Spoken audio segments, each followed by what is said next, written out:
So Yeah. you said So like the so sige, so the rider is the one murag you should do it. You should do it. The rider is yeah. like the disciplined one, and then the stallion is murag. The way I see it is the rider is the one who sets goals, who is disciplined, who says, okay, we should be doing this today. But the stallion is the one who is like in a way passion based, no? Hmm. So I could be Yeah. defining it a little bit wrong, but could It, be interesting to hear how you would define it.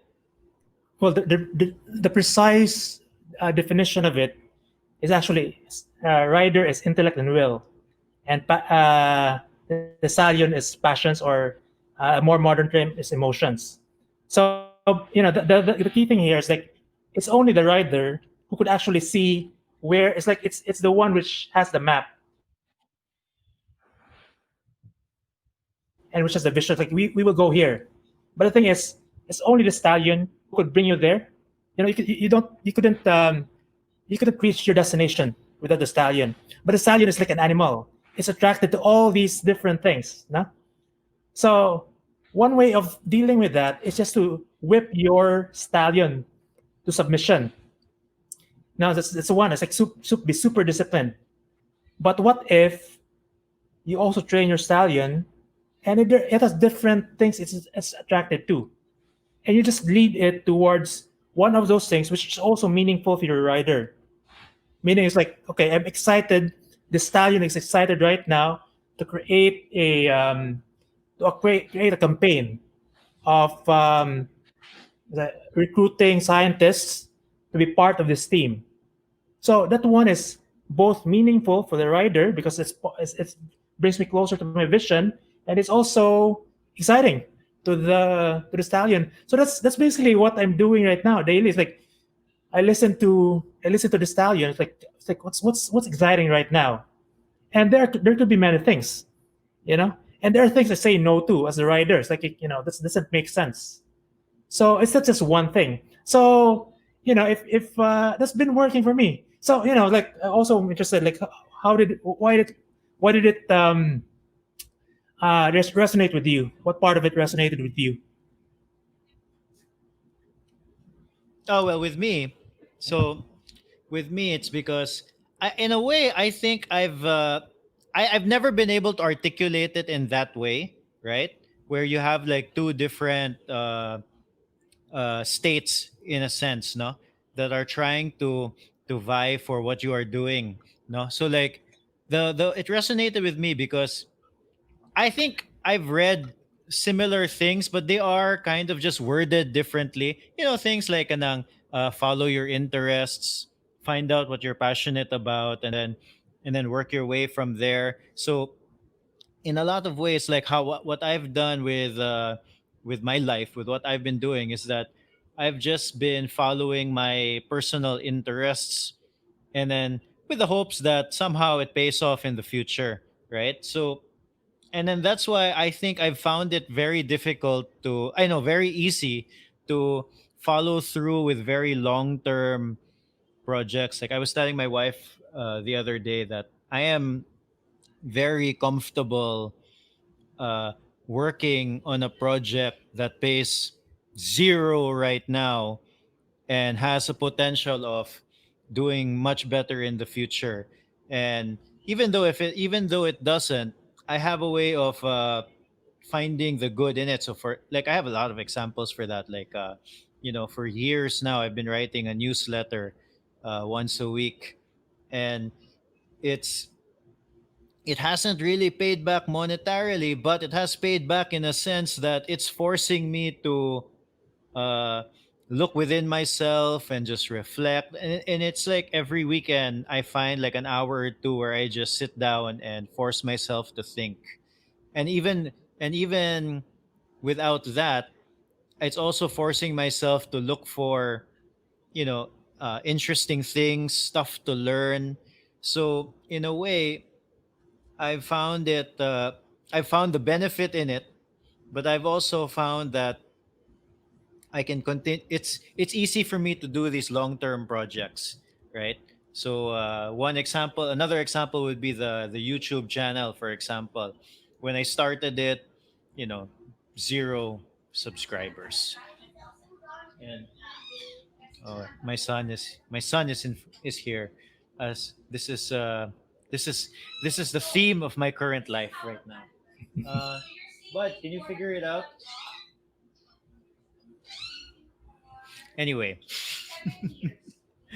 uh, so yeah, so like with the YouTube channel, for example, we started with zero, and it takes a long time and a lot of work to get to even monetization. And even when you get to monetization, that's not a lot of money, no?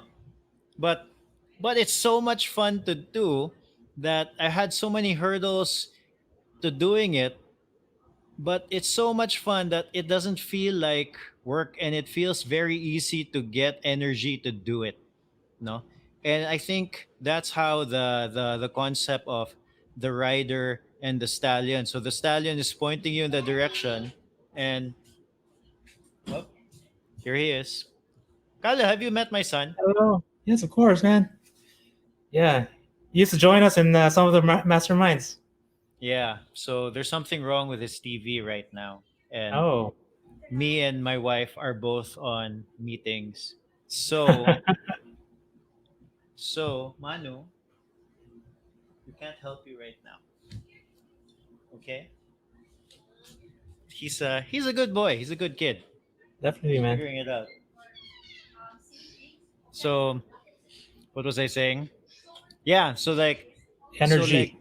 yeah, so the stallion has pointed me in that direction, and then the rider is the one who's I've been able to just gonna come up with a plan, formulate something, and just keep going. Yeah. There's also like Tim Ferriss shared this idea of like when picking projects, also ask whether it will give you more energy or it would suck your energy. So I mean, you could do so many things, no?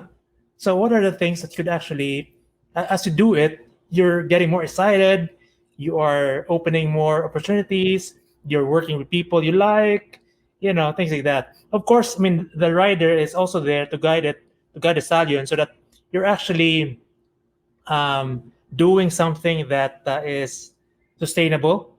So if it's a business, I mean, you have to make money, no? So that's I guess that's the balance. Have you heard of this idea of finite and infinite games? No. I've been hearing about it a lot. I Wait, haven't I game. haven't read a Okay, book. okay, okay. Yeah, yeah. I haven't I read a think. book. Mhm. Yeah, but it's sort of related to this because right now I feel like I'm I'm doing things, I'm doing projects in order for me to keep on doing projects. Like I'm playing this game for me to continue playing this game. So that's like the idea of the infinite game. Like you're whatever you're doing. So right now it's like the past weeks I've been organizing this meetups with this group of users who use Rome research, and I've been working with scientists to make this project a reality, this of genomics, and I'm doing that for me to be able eventually to do more of that. So I guess that's where you want to be. So I'm curious about your choices of projects. Were there things which like you felt like attracted to, your stallion was attracted to, but you said no, this doesn't make sense?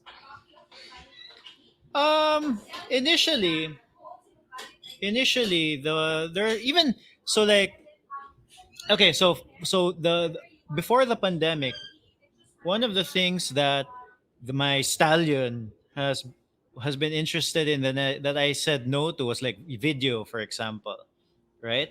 So for the longest time, I just decided not to do video because I just didn't have the skill set for it. I didn't even have the computer for it, right? And once the pandemic happened, really there was a lot of time to learn something and do something new. So in a way, and right now I can see very quickly that there are gains from doing video. We are doing video right now. This is something that I wouldn't have done before, right? But for example, another thing like that, like I was interested in, but this wouldn't make sense for me, would be like, let's say, photography. I still am very much into photography, but I don't think I could figure out a way to make a living from it. Photography, music is another one where I don't think I was good enough to uh, make the life that I wanted doing music. So those are things that I'll still do, but I will say no to it from a perspective of putting in like hours and hours of time, right? Mhm. So Yeah, so there's you're just that. just like you're directing your style. You're like it's like I want to go here, but it now doesn't make sense. So, but it does. I mean, it's just not like one thing that it wants. You know, it's attracted to so many things. So you just pick the things which are it's attracted to at the same time makes sense from the from a rational perspective. Yeah, I think that's why it's really interesting because I always thought, I never separated the two. I always thought it was the same. Like, all right, let's do something fun. And I think a lot of people, they veer a lot on one. Either they're too much of a rider or too much of a stallion, right? So like the people who are too much of a stallion are like, in honestly, they're really cool. They're kind of like, they're people who do just things that they enjoy, and then they just keep going in that direction. But sometimes they don't have a plan with making it a viable thing. So there's no longevity in it, right? So they can do like really good work, but since there's no real plan of how to do it 5, 10 years, 20 years down the line, then it just fizzles out, and they're forced to do something else. On the other end of the spectrum, you have people who do something they hate day after day after day, and that's not how I want to live. you know Yeah, but so like you have to qualify this suggestion or this model as well, because there may be a point in your life which you just have to discipline your stallion, either because you have no choice. I mean, yeah, like yeah, maybe during this time, maybe that's the case of a lot of people. Like you just need to survive this this phase in your life, and then when this pandemic ends, there will be new opportunities.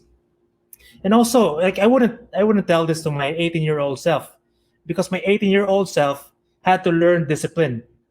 So like it says that the mm, stallion had to be disciplined at that age. So now, like I feel like after trying out many things, I know more. What I want, and I know myself more as well, like emotionally, like how to what you call this operate this mind, this brain, this body. So with testing and all that in the past years, so it works when you have made some progress, sort of knowing yourself, knowing your stallion, and knowing your rider, knowing how your emotions work, and knowing like what you want in life.